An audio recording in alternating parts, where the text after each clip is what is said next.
सबको data leak भइसकेको छ, साथै 17 बिलियन युजरको पनि Facebook account, Instagram account, Google account, even bank account समेत। Isn't it dangerous? यसबाट बच्न 5 ट्रिक्स बताउँछु। भिडियो मिस हुन सक्छ, अहिले नै सेभ गरिहाल्नुस्।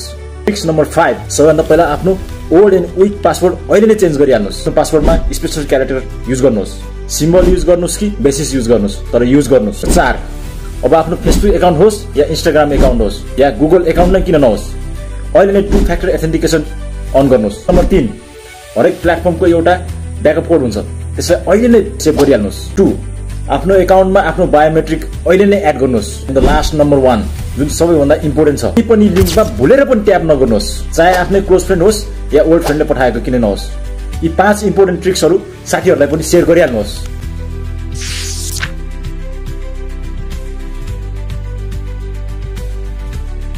कुनै पनि लिङ्कमा भुलेर पनि ट्याप नगर्नुहोस्।